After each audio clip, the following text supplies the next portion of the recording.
Bueno, estamos grabando. Hoy es 30 de junio y vamos a terminar la unidad 6A sobre ahorro e inversión. Habíamos hablado sobre el ahorro, habíamos hablado sobre la demanda de fondos prestables y habíamos hablado del crowding out. Ahora vamos a hablar del sistema financiero. Lo primero es distinguir entre activos y pasivos financieros. Cuando un banco da un préstamo, lo que crea es un activo para el banco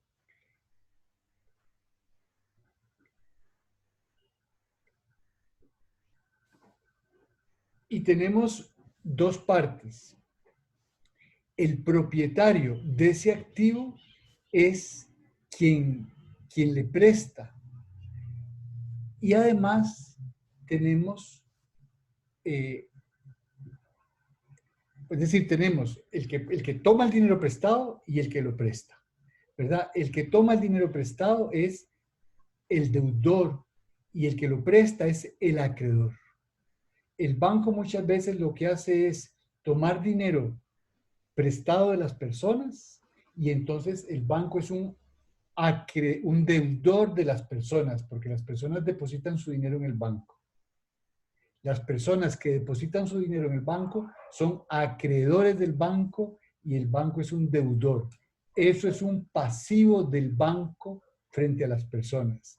Pero al mismo tiempo el banco toma el dinero que le han prestado sus clientes y se lo presta a otras personas. Ese dinero que el banco le presta a otras personas es un activo para el banco, él es el acreedor y es una deuda para las otras personas que son deudoras, ¿verdad? Entonces, se crean activos y pasivos. Aparte de los préstamos, eso lo vamos a ver ahorita después, tenemos otros activos y pasivos financieros como son las acciones y los bonos. Vamos a ver después con calma cuál es la diferencia entre cada uno de esos activos financieros. Aparte de los activos financieros, tenemos los activos físicos, ¿verdad? Un activo físico es una tierra, es una casa, es un automóvil. Todos esos son activos para sus poseedores, ¿verdad?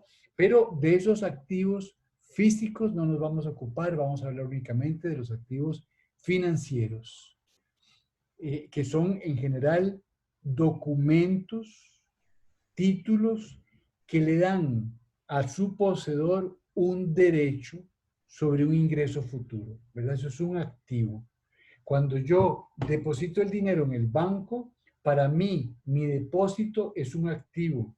Me da a mí derecho sobre un flujo futuro de ingresos, porque el banco me va a pagar intereses o en todo caso me va a devolver la plata cuando yo se la pida. Eso es un activo. O el banco, cuando presta ese dinero, crea un activo. Para él es un activo porque le va a generar un flujo de ingresos futuros, los intereses que le pague el deudor. Después vamos a ver con calma cuáles son los activos del sistema financiero. ¿Cuáles son los activos?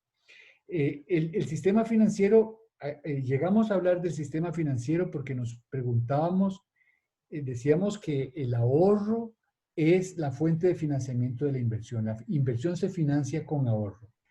Ahorro privado, ahorro público o ahorro externo.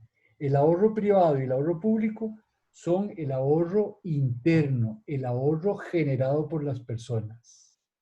El ahorro externo, por las personas que residen en el país. El ahorro externo es ahorro generado por los extranjeros.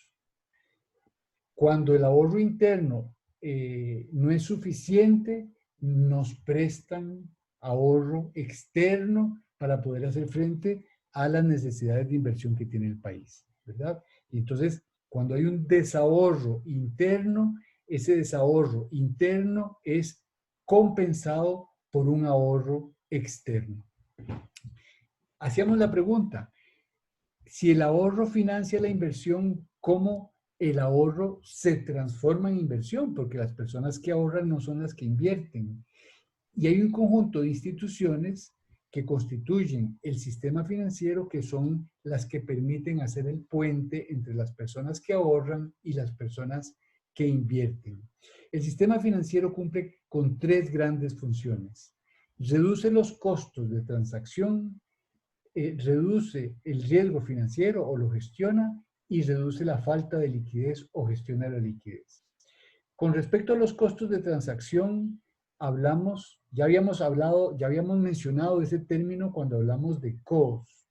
Si yo tengo dinero y quiero prestarlo, yo, Adolfo, tendría que empezar a buscar quién necesita dinero, estudiar si esa persona es buena paga o no es buena paga, y todo eso tiene un costo. Todo eso me cuesta mucho dinero a mí. El banco, en cambio, lo que hace es recibir el dinero de todas las personas que quieren prestarlo, y él conoce cuáles son las personas que quisieran demandar ese dinero como préstamo. Y entonces el banco tiene equipos de gente que hace el análisis de los posibles deudores para ver si tienen capacidad de pago, si son confiables, y a él le cuesta menos de lo que nos costaría a todos los potenciales prestamistas hacer esos estudios individualmente. Es decir, el banco permite reducir los costos de transacción de todas las actividades financieras. La otra función del banco es el riesgo financiero. El riesgo financiero se refiere a la incertidumbre sobre los resultados futuros de una inversión. No siempre es seguro que una inversión va a terminar bien, ¿verdad? Es posible que una inversión se pierda. Bueno, el banco permite gestionar los riesgos financieros a través de varios métodos. Uno de los métodos más importantes es mediante la diversificación de carteras. Si yo tengo $1.000.000, yo con $1.000.000 puedo hacer una inversión. Pero si esa inversión sale mal, yo pierdo mi $1.000.000. En cambio, el banco coge mi millón y coge los $1.000.000 de mucha gente e invierte un poquito en distintas cosas. Si yo invierto solo en café y el precio del café va muy mal, yo pierdo mi dinero. Pero el banco agarra una parte del dinero que yo le doy y lo invierte en café, otra lo invierte en plástico, otra lo invierte en bonos del Estado, la otra lo invierte en distintos mecanismos, de tal manera que si se pierde en café, solo va a ser en café que se pierda. Bueno, el sistema financiero gestiona el riesgo financiero a través de la diversificación. Ahora vamos a ver que hay bancos, entidades bancarias y entidades, otro tipo de intermediarios de valores que asumen menos riesgos del que asume el inversionista. Pero en todo caso, tanto los bancos como los intermediarios de valores lo que hacen es gestionar el riesgo de una manera más eficiente de lo que sería gestionado por los inversionistas directamente. Y la tercera cosa es la liquidez. Los bancos gestionan la liquidez. Cuando yo deposito dinero en el banco, yo lo deposito por un año, no por mucho más, porque puede ser que yo tenga ahorros, pero quiero comprarme una propiedad dentro de un año más o menos, o quiero irme de viaje dentro de un año. Entonces, mis ahorros, yo los quiero por un año, yo ahorro por un año. Pero la mayor parte de los proyectos tienen un horizonte temporal mucho más largo. Si yo voy a buscar a alguien que quiera dinero solo por un año, yo voy a encontrar mucho menos gente de la que encontraría que necesita el dinero por 5 años o por 10 años. Los bancos lo que hacen, o los intermediarios financieros, a través de las distintas, herramientas que existen, lo que hacen es gestionar la liquidez, ¿verdad? Toman dinero a corto plazo y lo prestan a muy largo plazo. Y ellos saben, las personas que les depositan dinero, ellos saben más o menos cuánto tiempo van a mantener el dinero con ellos, en el caso de un banco. Y entonces lo que hacen es hacer préstamos garantizándose que siempre les va a estar entrando plata por amortización o por pago de intereses, que les va a permitir hacer frente a las salidas de dinero de la gente que necesita sus ahorros. Entonces, los bancos lo que hacen es coordinar la liquidez de las personas que prestan y de las personas que toman prestado. Bueno, esas son las tres grandes funciones que cumple el sistema financiero. Aquí hay unas Profe, una explicaciones como consulta. tal. ¿Sí? Cuando se habla ahí de liquidez, ¿podría eh, definir un poco más el término? Sí, cuando se habla de liquidez es la posibilidad de transformar un activo en dinero, ¿verdad? Yo lo que tengo es dinero. Yo cuando ahorro, lo primero que tengo es dinero, porque a mí me pagan, mis ingresos son en dinero. Yo recibo un salario, el otro recibe alquileres, el otro intereses, y todos los ingresos son en dinero. El dinero es lo más líquido que hay, porque siempre cualquier persona va a recibir dinero. Uno quiere comprar algo y lo hace con dinero. El problema que tiene el dinero es que no brinda ninguna remuneración. Si yo tengo mis ahorros en dinero, no voy a ganar nada. Es más, en la medida en que haya inflación, yo voy a perder, porque con 100 colones hoy voy a poder comprar menos que lo que voy a comprar con 100 colones dentro de un año. Entonces, si yo ahorro 100 colones hoy, lo que voy a tener dentro de un año es menos de 100 colones de hoy. Van a seguir siendo 100 colones, pero con ellos compraré menos de lo que puedo comprar hoy. Entonces, yo estaría perdiendo al ahorrar. Por eso Mm, es que la gente no ahorra en dinero, sino que ahorra en distintos activos financieros o no financieros. El problema es que los otros activos, aparte del dinero, todos son menos líquidos porque no es fácil deshacerse de ellos. Si yo, por ejemplo, decido invertir en una finca, yo no voy a invertir en una finca si voy a necesitar la plata dentro de un año.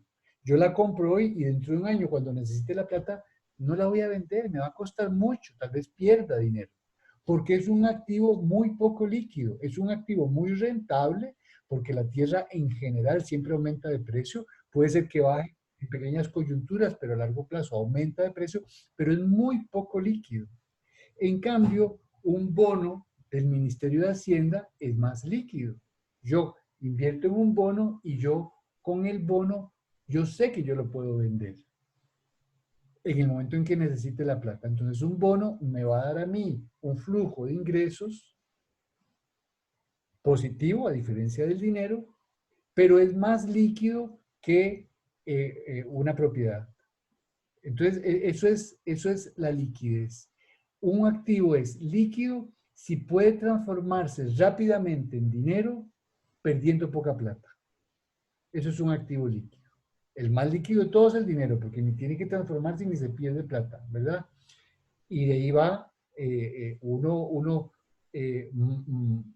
menos rentable que el dinero, perdón, más rentable que el dinero, menos líquido que el dinero, pero más rentable. El siguiente son, por ejemplo, este, eh, eh, eh, títulos a corto plazo, ¿verdad?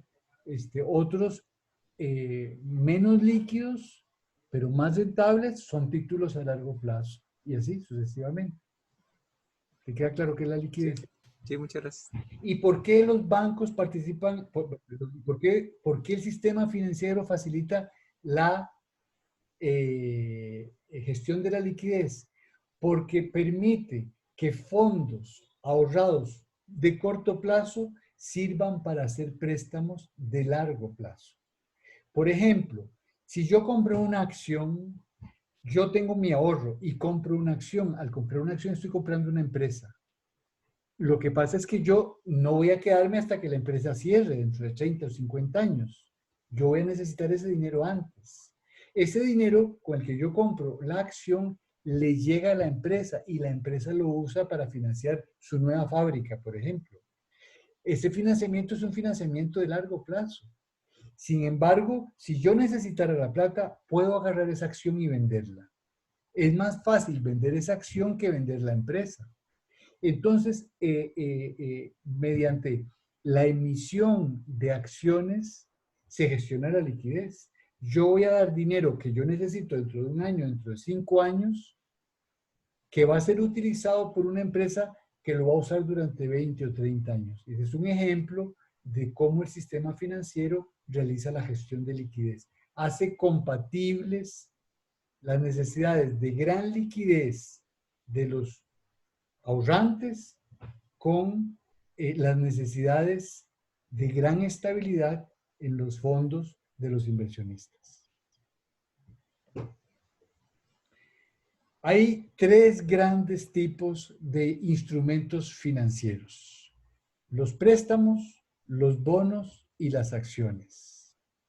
Los préstamos, todos sabemos lo que es un préstamo. Un préstamo es alguien que tiene dinero, que nos lo presta, y nosotros, los deudores, nos obligamos a devolver ese dinero más un interés en un determinado plazo.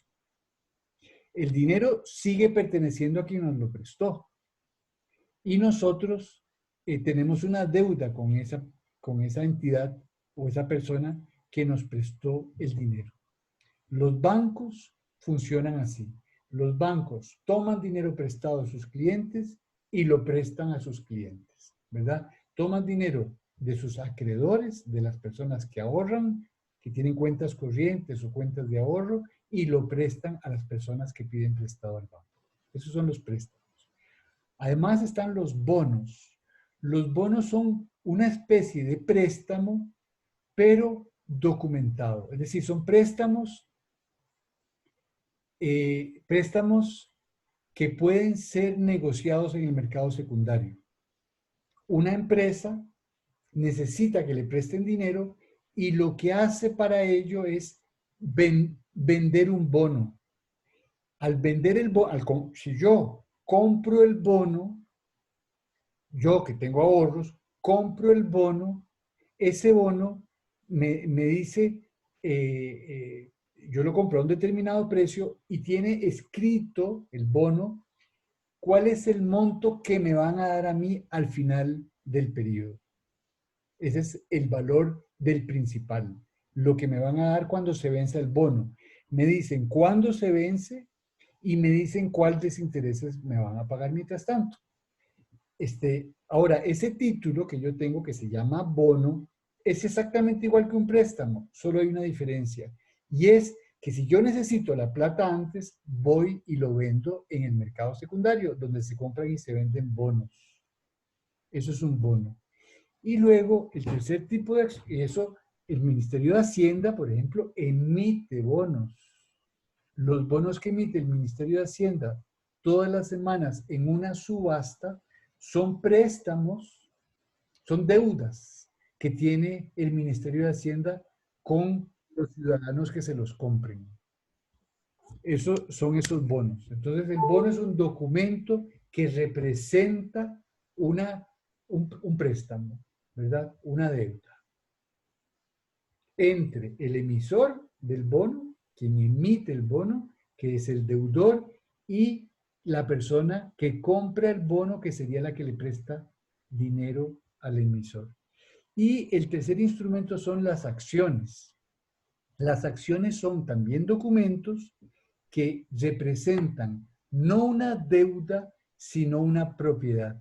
Cuando yo compro una acción, no estoy asumiendo una acreencia con el emisor de la acción, como sería con el bono. Si yo compro un bono, yo soy el acreedor de quien emite el bono. Cuando yo compro una acción, no soy acreedor de quien emite la acción. Yo soy propietario de quien emite la acción. Si yo compro una acción de la Cervecería Costa Rica, yo me convierto en propietario de la Cervecería Costa Rica, en un tamaño así, milimétrico, ¿verdad? Pero yo me convierto en dueño o en codueño de la Cervecería Costa Rica. Tengo derecho a ir a una asamblea anual de accionistas donde se elige la junta directiva y donde por votación se toman las grandes decisiones estratégicas de la cervecería. Pero claro, si la cervecería quiebra, yo como dueño de la cervecería pierdo toda mi inversión. En cambio, si yo lo que hubiera comprado es un bono emitido por la Cervecería Costa Rica, la Cervecería Costa Rica también emite bonos, yo lo que estaría comprando es permítanme un momentito, estoy aquí extendido. Yo lo que estaría comprando es un flujo futuro de ingresos. Si yo compro el bono, la cervecería se convierte en deudora mía y yo en acreedor de la cervecería. Y estoy comprando con el bono una cierta cantidad de dinero que me va a llegar en los años futuros. Si es un bono a 3 años, estoy comprando un flujo de dinero a 3 años que incluye los intereses que me van a pagar durante esos 3 años y el principal que me van a pagar al final de ese periodo. En cambio, si lo que compro es una acción, estoy comprando el conjunto de activos de la cervecería Costa Rica. En caso de que la cervecería quiebre, si yo soy accionista, pierdo el dinero. En caso de que yo sea un acreedor, lo que hace, lo que sucede es que se pagan todas las deudas de la cervecería con los activos de la cervecería. Habría una junta interventora que pagaría las deudas primero con los trabajadores, después con los deudores y lo que sobra, porque iría vendiendo las fábricas, las tierras, lo que hay la plata en las cuentas corrientes, etcétera, lo iría liquidando e iría pagando primero los trabajadores con los cuales la cervecería tuviera deudas, después los deudores que tuvieran hipotecas, luego los deudores que no tendrían hipotecas y lo que sobra lo reparte entre los accionistas, ¿verdad? Entonces, es muy distinto un bono de una acción. Bueno, bueno, ya les expliqué. Se llama Profe, renta. disculpe, Sí. no me quedó tan clara la diferencia entre préstamo y bono. O sea, ¿qué es lo que hace que el préstamo no sea como un bono? ¿Es quien lo emite o qué? No, no. La diferencia es que si es un préstamo, eh, el que se obliga, vos prestaste plata y entonces se fija una fecha en la que te van a devolver la plata. Y vos tenés que esperar y no puedes hacer nada para que te la devuelvan antes porque el contrato dice que te la van a devolver en esa fecha. Vos renuncias a la liquidez durante todo el periodo de vigencia del préstamo. El banco que me prestó plata para comprar mi casa no puede llegar 5 años antes de que se venza para decir, no, bueno, devuélvame mi préstamo porque lo necesito para otra cosa. No, el contrato dice que es un préstamo a 10 años y hasta dentro de 10 años yo termino de pagarlo. En cambio, un bono tiene la particularidad de que yo presto dinero y a cambio lo que me van a dar es un título que va a decir, usted me prestó 1.000.000 de colones, o yo le voy a devolver, dentro de un año yo le voy a devolver 1.000.000 de colones, más los intereses de 100.000 colones. Eso dice el papel que me dan a mí. La diferencia es que ese bono yo lo puedo negociar en el mercado secundario, yo se lo puedo dar a alguien. Si necesito plata, si necesito plata, yo lo vendo. Y entonces yo no tengo que esperar un año para obtener dinero, lo puedo vender en el mercado secundario. Puede ser que pierda. Entonces ese bono se volvería como otro activo. No, Por ese así- bono es el activo, Ah, ok.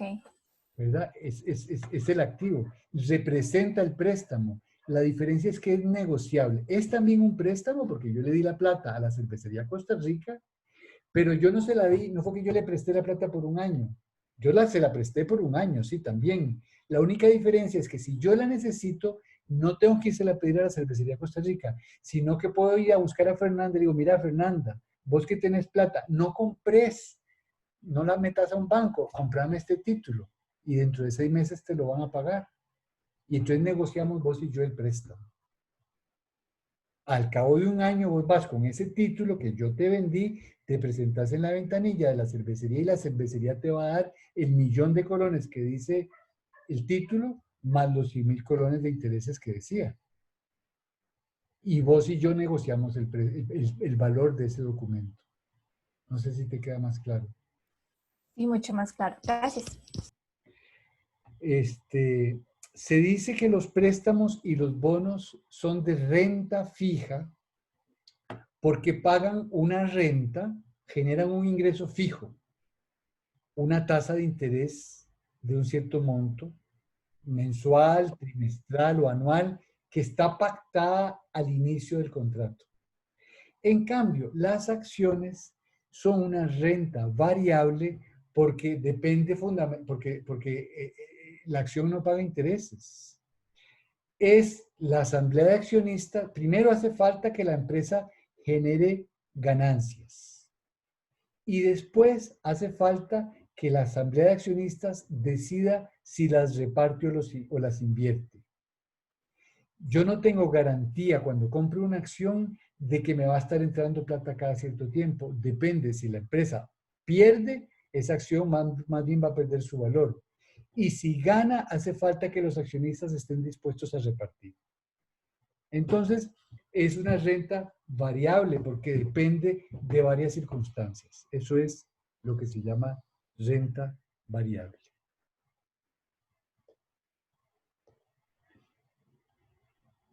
Los activos financieros son sustitutos entre ellos, ¿verdad? Yo puedo tener dinero, el dinero es un activo financiero, yo puedo tener bonos, yo puedo tener préstamos, yo puedo tener acciones. ¿Cómo yo decido invertir mis ahorros en esos tres tipos de activos? Depende de mi propia aversión al riesgo.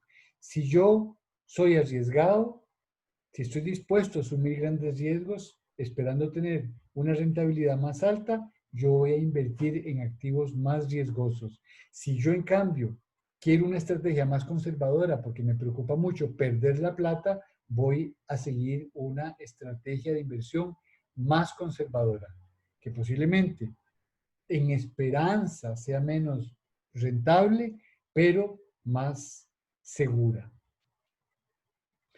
Profe,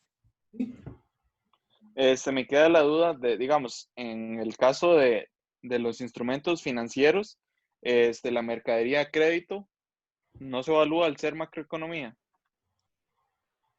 No se evalúa al ser O macroeconomía. sea, es que solo hay, bueno, o sea, en la presentación solo venían estos tres instrumentos financieros que acabamos de ver, pero digamos, la mercadería a crédito interempresas, digamos. Eso es un crédito comercial, son préstamos. Cuando vos me vendes el cuero a mí a crédito, yo soy un productor de zapatos, cuando me vendes el crédito, el cuero a crédito, es exactamente como si me hubieras prestado plata para que yo te compre el cuero. ¿Verdad? Entonces es un préstamo. Ok, Esos préstamos, que se llaman comerciales, crédito comercial, tienen la particularidad de que hay empresas, si vos que me vendiste el cuero de repente necesitas mucho dinero, vos tenés una factura a crédito que yo te debo. Hay empresas que te prestan, que descuentan facturas, que te compran la factura. Te la compran y me la cobran a mí. Entonces yo cuando tenga que pagar el cuero, no te lo pago a vos, sino a esa empresa que te adelantó el dinero a vos, que te lo pagó como si fuera yo, y ya vos recibiste la plata. Y por eso esas empresas, si vos tenés una factura de 1.000.000 de colones, yo te doy 1.000.000 de colones, esas empresas te lo compran en 800.000 pesos, por ejemplo, y ellas se ganan 200.000. Eso se llama descuento de facturas. Bueno, estamos ok. claros sobre los tres tipos de instrumentos: préstamos, bonos y acciones. Hay un tipo de bono de corto plazo, ¿verdad? Son bonos a menos de un año, se les llama muy a menudo letras. Las letras son bonos a menos de un año, ¿verdad? Pero también representan son el documento que representa una deuda. Hacienda vende letras, se llaman letras del tesoro, y vende bonos. Las letras son títulos a menos de un año que vende Hacienda. Bueno, aparte de los instrumentos financieros, tenemos los intermediarios financieros. Aquí tenemos un conjunto de intermediarios. Los fondos de inversión, los fondos de pensiones, las compañías de seguros, las entidades bancarias y las cooperativas de ahorro y crédito. En realidad, lo que tenemos son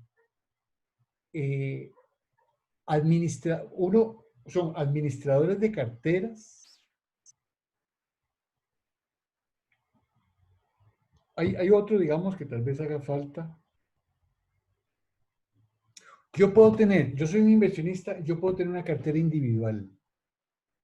Es decir, yo puedo decidir cómo componer una cartera individualmente que me pertenece a mí. Todos los títulos que yo compre con esa cartera me pertenecen a mí, solo a mí. Yo puedo tener mi cartera en dinero, en bonos y en acciones. Además, podría conceder préstamos. Yo con mi dinero puedo prestar a alguien. Eso que llaman Goyo te presta, es alguien que es un conjunto de socios que tienen un montón de dinero y que prestan su dinero a personas, ¿verdad? Son préstamos. Entonces, yo puedo tener mi cartera individual y comprar títulos de esos. Pero el problema es que para que esa cartera esté bien gestionada, es necesario que yo tenga mucho dinero, porque hay muchas acciones que cuesta mucho comprarlas. Lo mínimo que yo puedo comprar son montos de $500,000 o de $1,000,000. Y entonces, yo tendría que tener muchísima plata para poder diversificar adecuadamente mi cartera. Entonces, existen carteras mancomunadas o carteras colectivas que pertenecen a un montón de gente. Esos son los fondos de inversión y los fondos de pensiones. En los fondos de inversión y de pensiones, yo pongo mi ahorro y ese ahorro entra a un fondo común a donde están entrando los ahorros de muchas personas, de muchos inversionistas, y la empresa que gestiona el fondo va a comprar bonos, va a comprar acciones y va a tener dinero. Y eso que va a comprar la empresa, y hay algunos fondos que compran activos físicos. Hay en el país fondos que además compran tierra o compran alquileres, ¿verdad? O sea, hay distintos tipos de fondos. Lo característico de estos fondos es que se trata de una propiedad mancomunada, compartida de los activos que compra el fondo. Entonces, si es un fondo de $1,000,000 y yo meto $5,000 en ese fondo, ese $1,000,000 va a estar invertido en una gran cantidad de cosas. Bueno, yo voy a ser dueño de un 5% de todas esas cosas, no, de un 0,5% de todas esas cosas en que invierte el fondo. No sé si les queda clara la diferencia.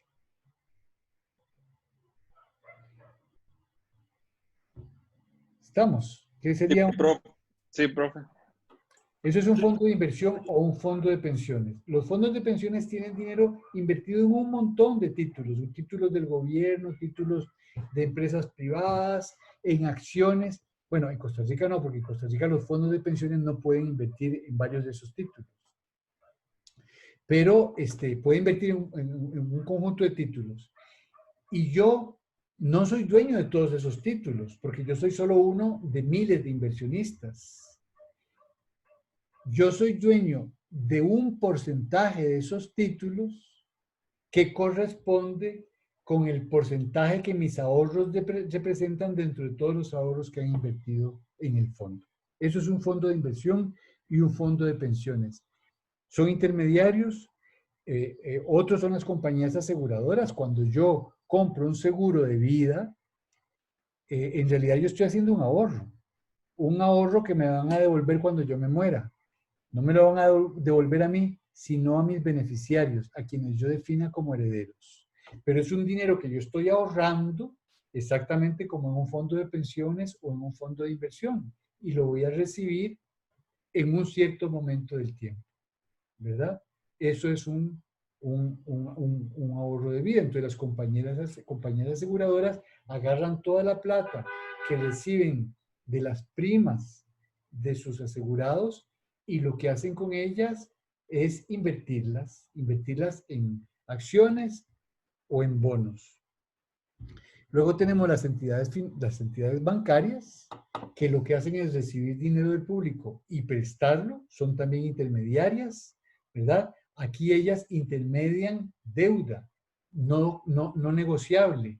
Reciben dinero, las cuentas corrientes o las cuentas de ahorro, y prestan dinero, son los préstamos que hacen los bancos.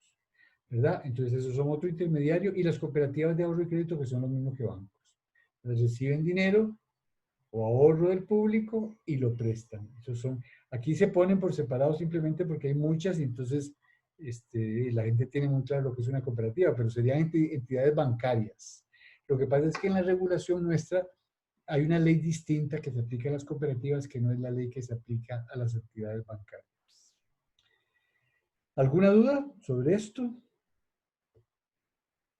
Aquí está lo que les he explicado de los fondos de inversión, de los fondos de pensiones y de las entidades bancarias.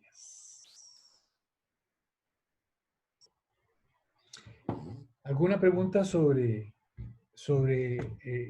los intermediarios? Yo no. Ah, Josué, no había hablado. No, es que sí callado hoy.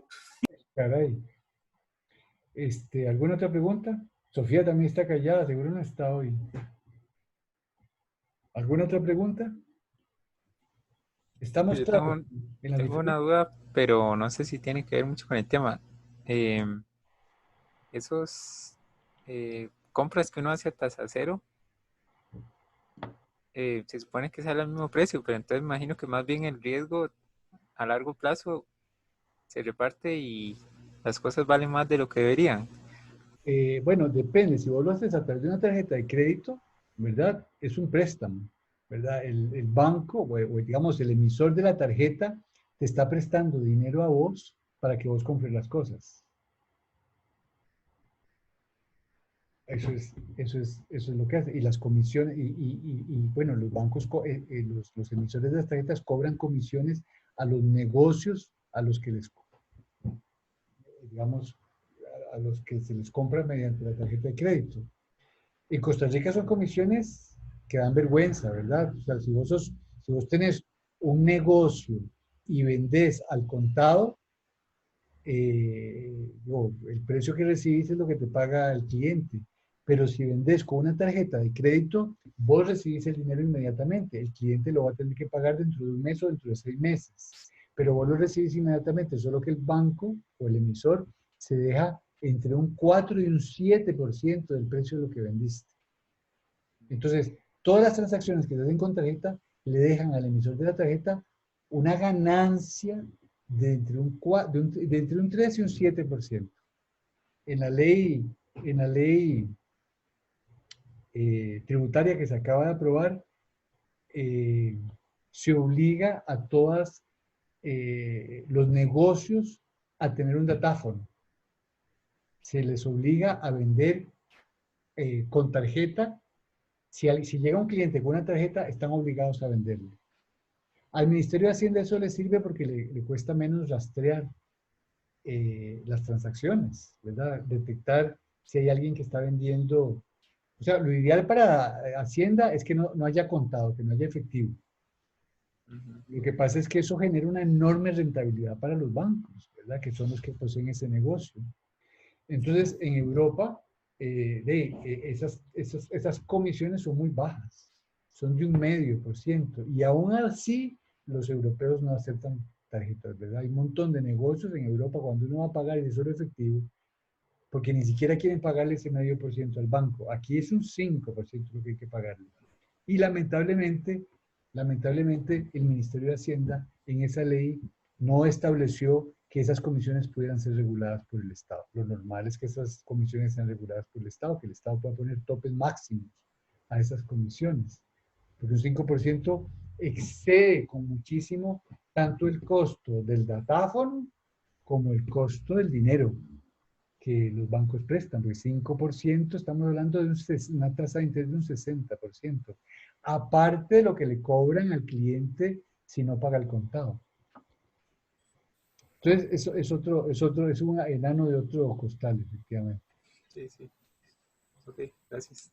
Entonces, una consulta, digamos, cuando usted decía que las entidades bancarias intermedian una deuda no negociable, ¿eso se refiere a que no pueden como determinar el plazo en que quieren que les devuelvan el dinero o a qué se refería? No, a lo que me refiero es que una vez que se establece el préstamo, digamos, en el contrato de préstamo se fija la fecha en que el dinero tiene que ser devuelto. y eso no se puede negociar, ¿verdad? Si yo te presté dinero a vos, si yo soy un banco y te presté dinero a vos a 3 años, vos estás tranquila que hasta dentro de 3 años tienes que pagarme. Y yo como banquero, tengo que esperar, no me queda más remedio que esperar. Igual, bueno, no, eso es. La diferencia es, si yo le presto dinero, no a Allison, yo soy un banco, y le presto dinero a la cervecería Costa Rica, yo no sé por qué estoy poniendo el ejemplo de la cervecería, voy a poner a Dos Pinos, es más saludable, dicen. No es muy saludable la leche tampoco, pero bueno, voy a hablar de la Dos Pinos. Si yo le presto dinero a la Dos Pinos, es que la Dos Pinos no emite bonos, por eso es que pongo el ejemplo de la cervecería. Volvamos a la cervecería, tampoco es tan malo. Si yo le presto dinero a la cervecería, si yo soy un banco y le presto dinero a la cervecería, yo puedo prestárselo de dos maneras. Yo puedo prestárselo con un contrato de préstamo en que la cervecería se compromete a devolverme ese dinero dentro de 3 años o dentro de 10 años, o hacerme pagos mensuales, amortizaciones mensuales hasta que se venza el plazo y ya me pague la totalidad y yo le cobro un interés. Esa es una forma de hacerlo. Y yo ahí como banquero estoy obligado a esperar los 10 años que duró el préstamo, o a que la cervecería me vaya pagando mensualmente o trimestralmente o anualmente, según pactamos. El contrato de préstamo con la cervecería es más flexible que el contrato de préstamo si vos vas a pedir al banco, ¿verdad? Porque si vos le vas a pedir al banco para comprarte una casa, el banco dice, bueno, la tasa de interés es tanto, hay préstamos a 10 años, a 15 años y a 20 años, punto. Y la tasa de interés tanto para usted y para todos los demás. En cambio, con la cervecería, los bancos son un poquito más flexibles, porque lo que pide no son los 100 millones que pedirías vos, sino que lo que piden son miles de millones. Pero la otra forma mediante la cual el banco le podría prestar dinero a la cervecería es comprándole bonos. Entonces, le compra bonos y le da esos cientos de millones de colones que le va a prestar, lo que hace es comprar los bonos. La cervecería va a recibir el dinero. Y la cervecería sabe que va a tener que pagar intereses al propietario de esos bonos, que al inicio va a ser el banco, cada cierto tiempo, lo que diga el bono, y que cuando los bonos venzan va a tener que pagar la totalidad del préstamo. Si el banco necesitara plata, porque resulta que es más rentable prestársela a personas que a la cervecería, el banco puede agarrar esos bonos y los vende. ¿A dónde los vende? En Costa Rica, en la bolsa. El banco va y los vende en la bolsa. En otros países, normalmente lo que hace es vendérselos a otro banco o a un fondo de pensiones o a un fondo de inversión. Y así el banco obtiene dinero. Ese bono es negociable. Es un préstamo negociable porque el banco le presta dinero a la cervecería, pero si necesitas recuperar el dinero, lo que hace es vender el bono en un mercado secundario de bonos. Por eso se dice que esto es negociable. Son dos formas alternativas de dar el préstamo. ¿Te queda más claro, Alison? Sí, gracias. Con gusto. Profe, a mí me queda una duda, pero digamos que es con el tema, pero no directamente. ¿Qué pasa si la cervecería vende bonos y los compra ellos mismos? O sea, se compra sus propios bonos para evadir. Ah, de ahí, lo meten a la cárcel. Por eso, pero ¿por qué? ¿Por qué? Porque los intereses que paga la cervecería por sus bonos son deducibles de su renta, son un costo financiero que deduce de su renta. ¿Sí? Si los compra ella misma, ¿verdad? No sería ella misma, usaría un testaferro. Tendría otra sociedad en Panamá que le compró los bonos. Y entonces le va a estar pagando intereses a esa sociedad en Panamá y se los va a deducir de su renta tributable. Esto va a hacer que pague menos impuestos a Hacienda. Y la plata sale bajo la forma de intereses hacia la sociedad que le compró los bonos. Pero si es de ella, simplemente lo que está haciendo es agarrando una parte de su renta y liberándola del pago de interés, del pago de impuestos, que es la que está trasladando bajo la forma de intereses a la empresa panameña. Por eso es que es ilegal. Es una Ok, una empresa no puede comprar sus propios bonos. Una empresa no puede comprar sus propios bonos. Ya iba yo ofreciendo el negocio a la cervecería. Ah, sí, muy buen negocio, seguro. Pero puede estar seguro de que ellos son muy artistas y saben mucho de todo esto. Bueno, seguimos entonces. Bueno, eso sería lo que hablaríamos de instrumentos e intermediarios financieros. Ahora, un temita para introducir nuestra siguiente unidad, que es, bueno, las siguientes dos unidades, que es política fiscal y política monetaria, que es hablar de la demanda y la oferta agregada. Nosotros hasta el momento hemos estado hablando de la demanda por un bien y de la oferta de un bien, ¿verdad? Ahora vamos a empezar a hablar, porque estamos en macro, de la demanda y la oferta agregada. La demanda por el conjunto de bienes que produce el país y la oferta del conjunto de bienes que produce el país, que es precisamente lo que Fernanda, me parece, preguntó al puro inicio de la clase, X y M. La demanda agregada es igual a esto que tenemos aquí, según yo les dije, ¿verdad? El PIB, que es el conjunto de bienes y servicios que se produjeron durante el año, es la oferta de bienes y servicios, tiene como contraparte una demanda, y esa demanda está dada por lo que demandan las familias, lo que demandan las empresas y lo que demanda el Estado. Pero esa demanda no solo se dirige a bienes producidos aquí, sino también a bienes extranjeros, y por eso es que tenemos que restar las importaciones. Si le restamos al consumo los bienes importados que se consumen, a las inversiones, los bienes importados que se invierten, y al gasto público, los bienes importados que el Estado compra, estaríamos teniendo entonces, es decir, C más I más G menos M, esto sería la demanda local por bienes producidos en el país. En el país. Pero esto no es igual a la oferta. Esto no es igual al PIB, porque resulta que una parte de los bienes producidos en el país no son demandados por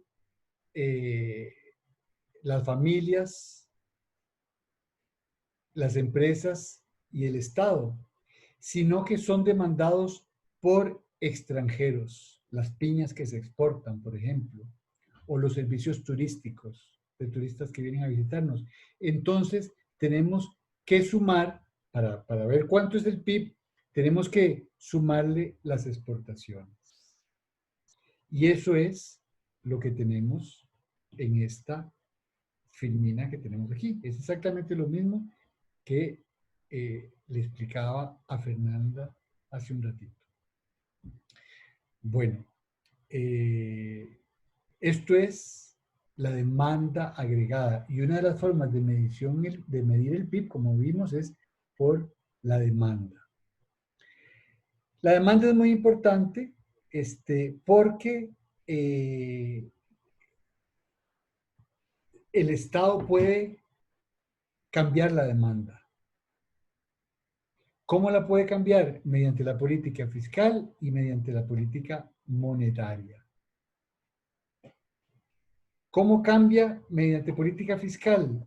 ¿Aumenta el gasto o reduce los impuestos? Esto lo vamos a ver con calma cuando veamos la política fiscal.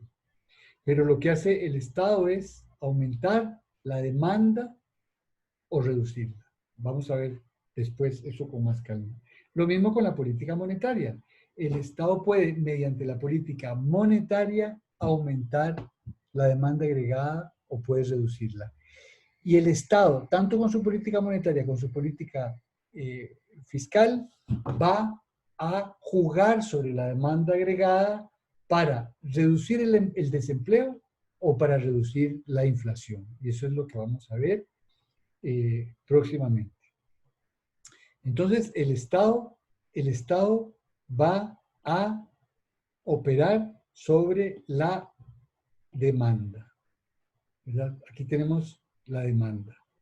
Después vamos a ver exactamente cómo la política fiscal afecta esta ecuación y cómo la política monetaria afecta esta ecuación. Eso en cuanto a la demanda. En cuanto a la oferta, la oferta agregada, lo que hace es relacionar el nivel de precios con la cantidad agregada de bienes y servicios. Nosotros podemos decir que tenemos una oferta de corto plazo y una oferta de largo plazo. La oferta de corto plazo tiene una pendiente positiva, ¿verdad? Tiene una pendiente como la demanda individual. ¿Por qué? Porque si aumentan los precios, va a aumentar la producción. Los empresarios van a verse motivados por el aumento de precio y van a aumentar la producción. Esto en el corto plazo. Sin embargo, hay otra en el largo plazo que tiene una pendiente totalmente vertical. Esta se llama la oferta agregada de largo plazo, que es el nivel de máxima producción posible de un país. Dada la tierra, dada la población, dado el capital que un país tiene, es lo máximo que se puede producir. Es decir,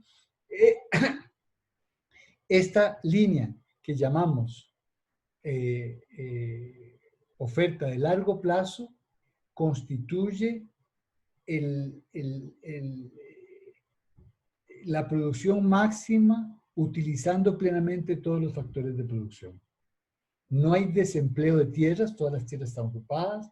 No hay desempleo de personas, todas las personas que quieren trabajar están trabajando. Y no hay capital ocioso, no hay fábricas que estén paradas sin trabajar. Y entonces el tema va a ser, como veremos,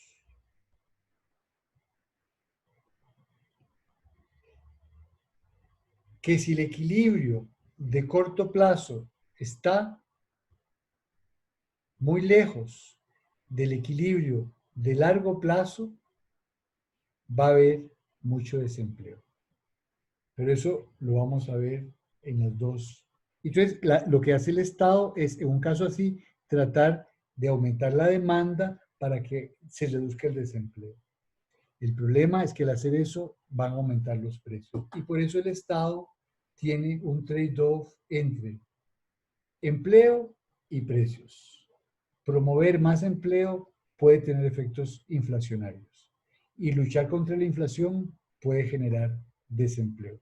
Eso vamos a ver cómo se enfrentan esas dicotomías, esas disyuntivas a la hora de analizar la política monetaria y la política fiscal. La oferta agregada va a depender de, en este caso, también como ocurre con la oferta individual, va a depender de todos aquellos factores que afecten el costo, los costos de producción. ¿Se acuerdan que hablábamos de los movimientos a lo largo de la curva o los movimientos de la curva? Y que nos movíamos sobre la curva cuando lo que estaba cambiando era el precio del bien, pero había desplazamientos de la curva de oferta cuando lo que ocurría era que se reducían los costos de producción. Bueno, aquí tenemos los precios de las materias primas. Si el precio de las materias primas se reduce, por ejemplo, si se reduce el precio del petróleo, en principio eso lo que va a ocasionar es un desplazamiento de la curva de oferta hacia la derecha. En cambio, cuando los precios de las materias primas suben, el desplazamiento es hacia la izquierda. Ese es un primer factor. Un segundo factor son los salarios. Cuando aumentan los salarios, los costos de producción aumentan y se desplaza la curva hacia la derecha. Cuando los salarios se reducen, los costos de producción también se reducen y hay un desplazamiento de la curva hacia la izquierda. Y la productividad. Si la productividad aumenta, si con la misma cantidad de trabajadores se puede producir más, eso implica una reducción en los costos, lo cual hace que se desplace la curva hacia la derecha. Y que se desplace la curva a la derecha es bueno porque va a haber menos desempleo, ¿verdad? Va a haber una mayor capacidad de absorción de empleo. No, esto, olvídense esto último que acabo de decir. Bueno, aquí está el cuadro del equilibrio macroeconómico, ¿verdad? Este es un equilibrio macroeconómico de corto plazo. Olvídense de esta es la curva de oferta agregada de corto plazo, esta es la curva de oferta agregada de largo plazo. En este caso, tenemos un equilibrio de corto y de largo plazo.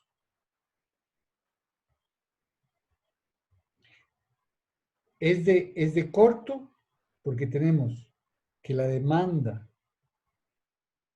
es igual a la oferta en este punto y esos son los precios.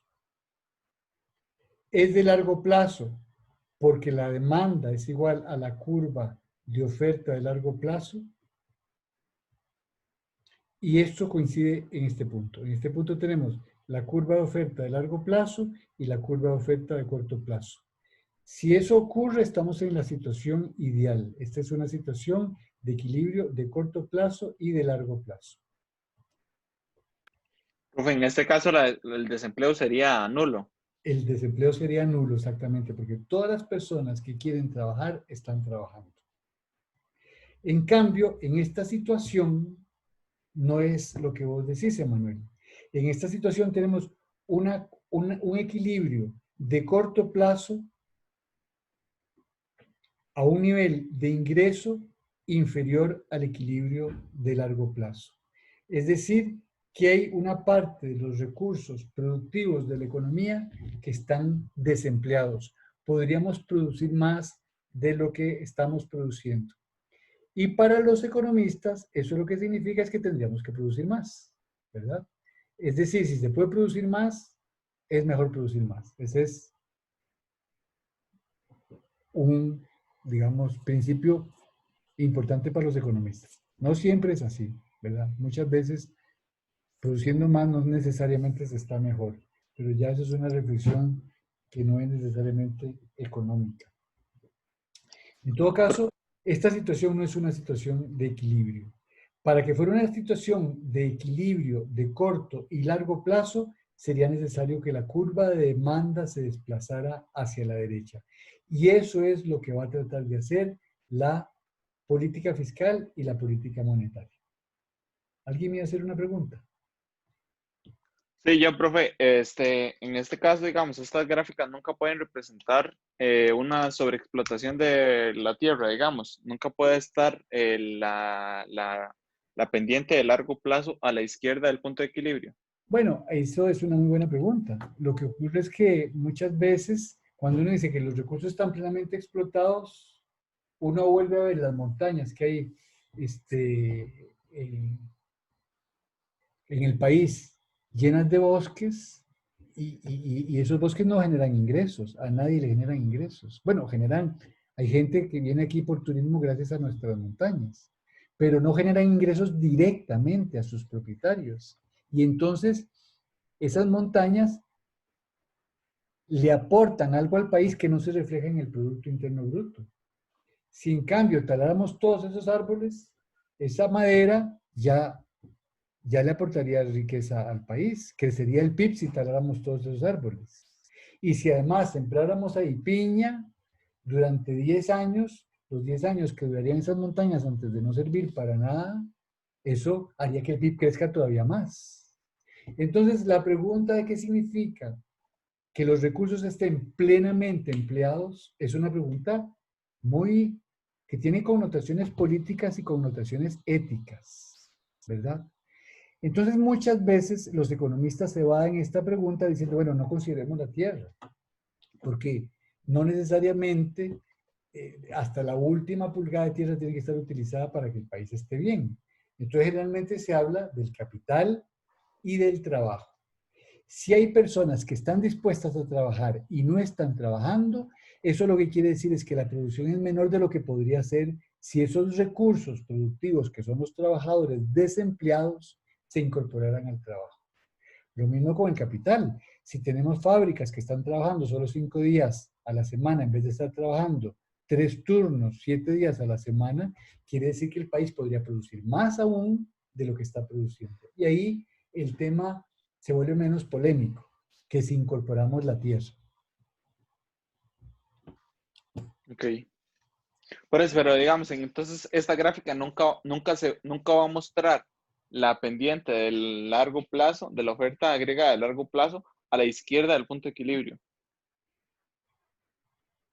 Efectivamente, efectivamente. Ya no te había entendido la pregunta y te entendí otra pregunta. Bueno, creo que la siguiente, Filmina, aquí está. ¿Entendieron toda la pregunta que está haciendo Emanuel? Emanuel está diciendo, si esta curva es la curva de máximas posibilidades de producción, este segmento de la oferta no existe. Porque sobre este segmento de la oferta se estaría produciendo más que lo que se supone que es lo máximo que se puede producir. Entonces, en realidad, ese segmento de la oferta no es pertinente. Efectivamente es así. Lo que pasa es que a menudo lo dibujan. En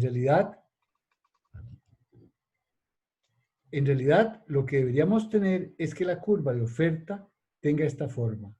La curva de oferta a corto plazo tenga esta forma hasta aquí y que a partir de aquí sube así. Eso es lo que deberíamos tener. Digamos, en rigor, así es como se debería representar este gráfico. No puede haber una oferta de corto plazo a la derecha de la oferta de largo plazo, efectivamente. Ahora, ¿qué es lo que ocurre en esta situación? En esta situación lo que tenemos es que la curva de demanda haría que las cantidades de equilibrio sean superiores a las cantidades máximas que se pueden producir. Esta sería la cantidad de equilibrio que requeriría, la cantidad de producción que requeriría la demanda. Pero como la máxima capacidad de producción es esta, entonces lo que vamos a tener es un exceso de demanda. A estos precios, la demanda va a ser esta. Eso va a implicar que los precios empiecen a aumentar porque la producción no puede aumentar. Y entonces la competencia entre los demandantes va a hacer que el precio aumente. Con lo cual, lo que vamos a tener es este nivel de producción con este nivel de precios. Es decir, vamos a tener un aumento de precios. Vamos a tener inflación. Entonces ustedes pueden ver que en un caso lo que vamos a tener es desempleo y en el otro caso lo que vamos a tener es inflación.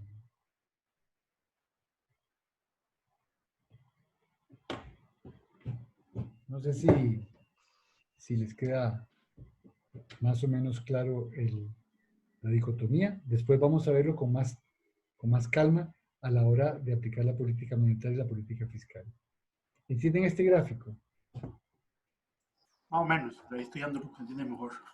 Bueno, sí, lo mejor es estudiarlo a veces. En las buenas a primeras no siempre entiende uno. Aquí tendríamos un equilibrio de corto y largo plazo. Esto es lo que busca la política macroeconómica, lograr un equilibrio simultáneo en el corto y en el largo plazo. Es decir, que el equilibrio de corto plazo utilice plenamente todos los recursos productivos disponibles para la economía. Si el país ha tomado la decisión de proteger sus montañas, ¿verdad? De proteger sus zonas protegidas, bueno, puede decirse que esos no son recursos disponibles, son recursos que están siendo utilizados de esa manera. Y entonces no entrarían en esta contabilidad. Eso es lo que yo les diría sobre el ahorro e inversión. Como estamos con poco tiempo, lo que voy a hacer es pasar a la siguiente unidad. Profe, entonces lo que es espacio para la política macroeconómica o sea, esas diapositivas de ahí en adelante no se van a ver en el examen, ¿o sí? No, ya no hay más diapositivas. Ah, ok, esa es la última. Eso es lo que, es lo que yo les expliqué, ¿verdad? Que es Ah, bueno. cómo se trabaja. Ok, gracias. Detener la grabación.